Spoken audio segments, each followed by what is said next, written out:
테슬라 관련 투자 소식입니다.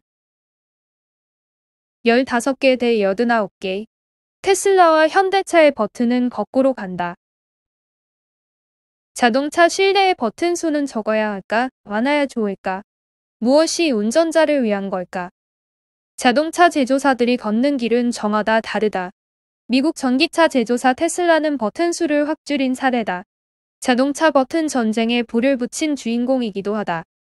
테슬라는 최근 신형 전기차 모델 S 플레이드 차량을 공개했다. 가장 눈에 띄는 것은 운전대 옆에 붙어있던 기어 조작 막대를 없앤 점이다.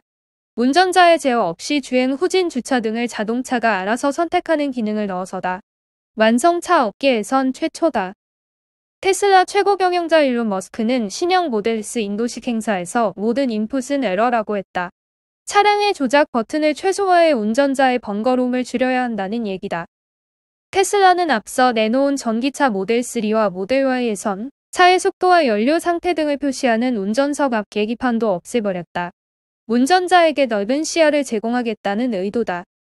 테슬라 차량의 거의 모든 기능은 운전석 오른쪽 대형 화면을 눌러 조작할 수 있다.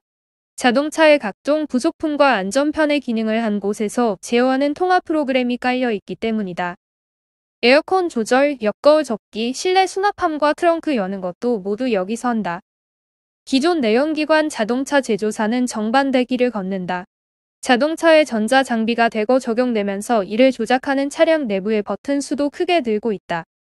자동차 제조사와 모델별로 일부 차이가 있지만 실내 버튼 수 증가는 요즘 완성차의 전반적인 추세다. 이러다 보니 외려 불편함을 호소하는 목소리도 나온다. 현대차가 만드는 고급 차 브랜드인 제네시스 GV80 차를 탄다는 한 금융회사 임원은 운전석 주변에 버튼이 워낙 많아서 뭐가 뭔지 아직도 잘 모른다며 차를 사고 한 번도 눌러보지 않은 버튼도 많다고 말했다. 실제로 현대차 제네시스와 테슬라 전기차의 실내를 비교해봤다. 지난해 출시된 제네시스 브랜드의 최상급 스포츠 유틸리티 차량인 GV80 운전석에 앉아 운전자가 조작할 수 있는 버튼 수를 세어보니 모두 89개다. 운전석 문에 18개, 운전석 문과 운전대 사이 6개, 운전대 14개, 공조기 패널 22개, 기어박스 14개, 운전석 머리맡 실내 등 10개, 운전석 시트에 5개의 버튼이 붙어 있다.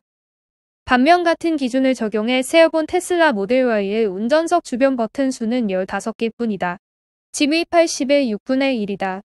물론 테슬라 차량에 없는 통풍 시트, 운전자 마사지 기능, 필기 인식 등 편의 기능이 GV80엔 많은 영향도 있다.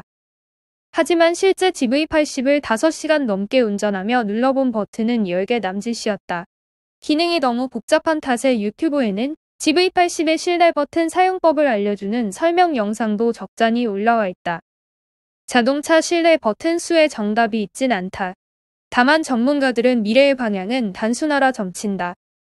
김학선 울산과학기술원 전기전자공학과 교수는 비행기가 컴퓨터화되며 조종석 버튼이 대폭 줄어든 것처럼 자율주행 기술이 발전할수록 자동차 안에 불필요한 버튼이 사라지고 조작이 단순해지는 것은 당연한 방향이라며 현대차 등 기존 완성차 업체는 개별 업체로부터 부품을 각각 납품받아서 단순히 조립하는 현재의 관행과 고정관념에서 벗어나는 게 쉽지 않다 보니 테슬라보다 변화가 더딜 수밖에 없다고 말했다. 테슬라가 기능의 통합과 단순화라는 새로운 시도에 나설 수 있었던 건 백지 상태에서 자동차를 설계했기 때문이다. 부품 납품업체, 조립 인력 등 딸린 식구가 많은 기존 자동차 제조사의 사정은 다르다. 국내 완성차 업체 생산 공장에서 일하는 한 노동자는 지금은 중소부품회사가 현대모비스 등 완성차 업체의 부품 계열사에 개별 부품을 공급하면 모비스가 이를 다시 모듈로 만들어 완성차 업체에 건네고 공장에서 이를 단순 조립하는 구조라고 전했다. 자동차 버튼 통합으로 수많은 기존 일자리가 사라질 수 있는 셈이다. 현대차 관계자는 안전성 측면에선 대형 화면에 각종 기능을 몰아넣은 테슬라보다 개별 버튼 제어 방식이 더 낫고 기계식의 아날로그 버튼을 여전히 선호하는 소비자도 많다며 차를 처음 만드는 테슬라가 극단적인 변화를 시도하는 것과 다르게 기존 완성차 업체는 변화 흐름에 맞춰 절충점을 찾는 과정이라고 했다. 이와 비슷한 논란은 과거에도 있었다. 미국 애플이 복잡한 키패드를 없애고 홈버튼 하나 달린 휴대전화 아이폰을 처음 출시했던 2007년이 그랬다. 당시 기존 휴대전화 제조사는 버튼 수를 최소화한 아이폰의 인기를 찻잔속 태풍으로 평가절하했다. 삼성전자는 애플의 맞불을 놓기 위해 키보드를 붙인 울트라 스마트폰을 내놓기도 했다. 하지만 결과적으로 모든 휴대전화 회사는 애플을 따라갔다. 자동차나 휴대전화 외의 다른 업종에서도 유사한 사례가 발견된다. 기존 은행의 복잡한 애플리케이션과 달리 이용자 인터페이스를 단순화해 대형 시중은행보다 높은 기업 가치를 평가받으리라 예상되는 인터넷 전문은행 카카오뱅크가 대표적이다. 은행권 관계자는 기존 은행은 부서마다 자기네 기능을 앱에 넣어달라는 요구가 많다 보니 인터페이스를 단순하게 만들기 어려운 한계가 있다고 했다. 니콜라 관련 투자 소식입니다. 니콜라, 수소 생산시설에 5천만 불 투자. 미국의 수소 트럭 제조업체인 니콜라가 수소 생산시설에 대규모 투자를 단행한다. 니콜라는 인디애나주에서 진행될 수소 생산시설 건설 사업의 지분 20%를 확보하기 위해 총 5천만 달러를 투자한다고 밝혔다. 이번 프로젝트에 대해 니콜라의 파블로 코지너 에너지 상업부문 사장은 상업 운행 측면에서 매우 중요한 지역에서 저렴하고 깨끗한 수소를 생산하는 것이라고 설명했다. 인디애나주는 미국에서 트럭 등 상용 차량의 교통량이 매우 많은 지역으로 꼽힌다. 니콜라는 이번 투자가 이 지역의 교통 환경을 청정하게 바꾸는 데 기여할 것으로 전망하고 있다. 또한 이 과정에서 니콜라가 수소 교통 시스템의 허브와 같은 역할을 할 것으로도 기대하고 있다. 니콜라는 이 지역의 수소 충전소 설치와 수소 트럭 임대 사업 등을 추진할 것으로 예상된다. 니콜라가 이번에 투자한 수소 생산시설 건설 사업은 2022년 착공을 시작해 2024년 준공을 목표로 하고 있다. 이후 본격 가동이 이뤄지면 해당 시설은 매일 336톤의 수소를 생산할 것으로 예상된다. 이는 현대자동차의 수소차인 넥소 6만 7천여 대 충전할 수 있는 규모다. 수소 생산시설에 대한 대규모 투자 계획을 밝힌 이날 니콜라의 주가는 17.32달러로 전일 대비 7.31% 올랐다.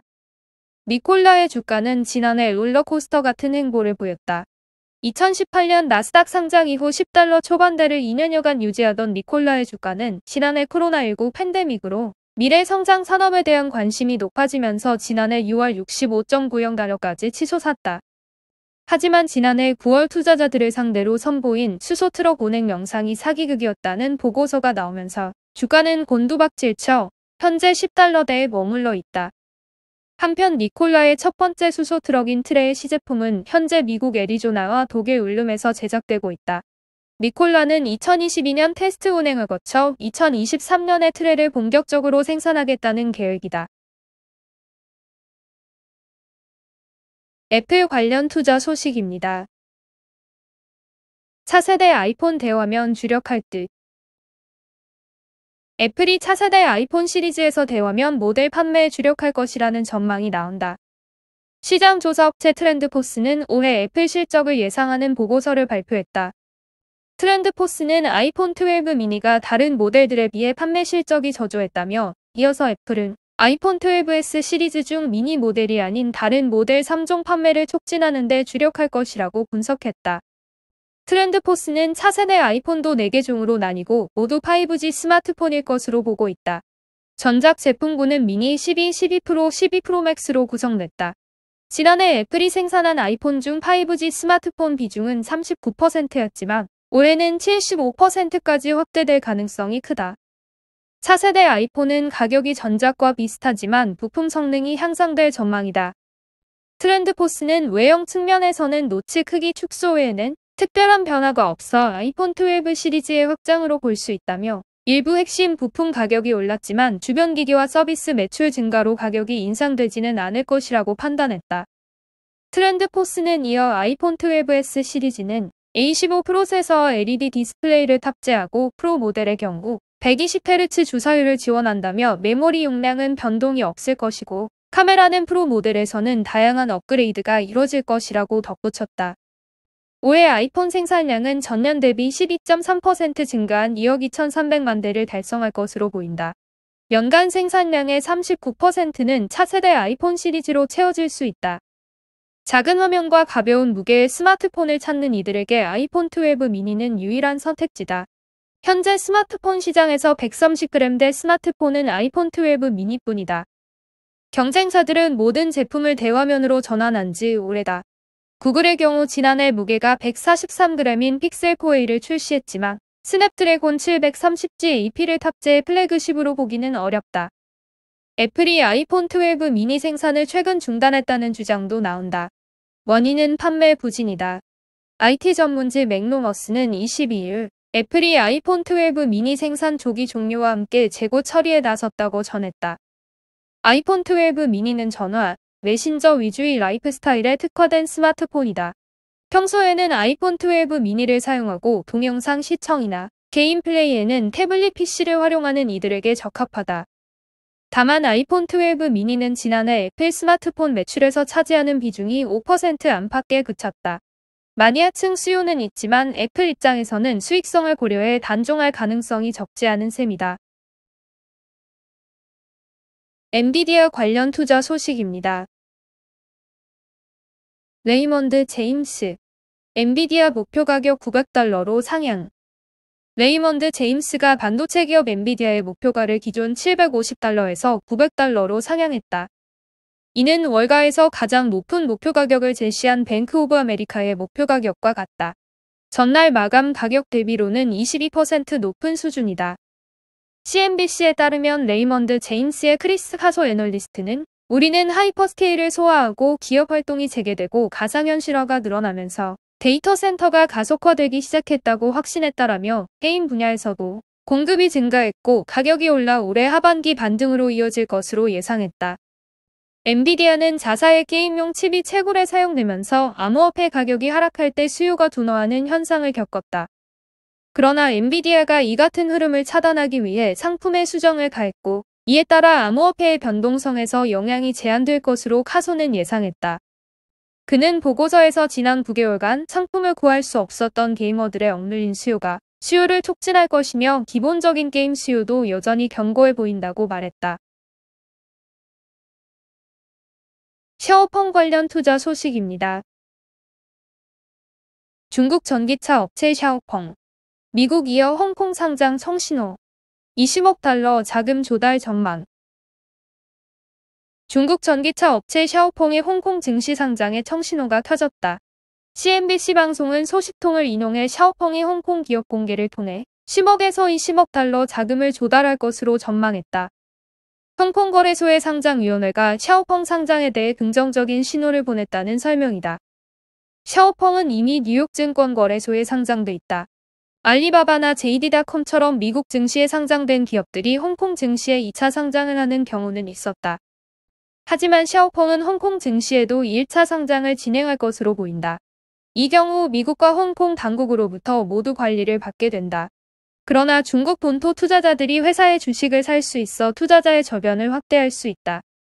JP모건 체이스와 뱅크 오브 아메리카가 상장 주관사가 될 전망이다. 한편 미국 증권거래위원회는 올 초 미국 상장 해외 기업들의 엄격한 회계 감사 기준을 요구했다. 따르지 않을 경우 기업을 퇴출시킬 수 있도록 했는데 중국 기업들을 겨냥했다는 분석이 나왔다. 샤오펑은 치열한 전기차 시장 경쟁에서 토종업체 니오토와 함께 선두주자 테슬라를 추격하고 있다. 5월 5,686대를 인도해 전년 대비 483% 증가했고 전월 대비 10% 증가를 기록했다. 2분기 16,000대 인도를 목표로 하고 있다. 샤오펑은 2분기 자사 세 번째 공식 생산 모델인 P5를 출시했다.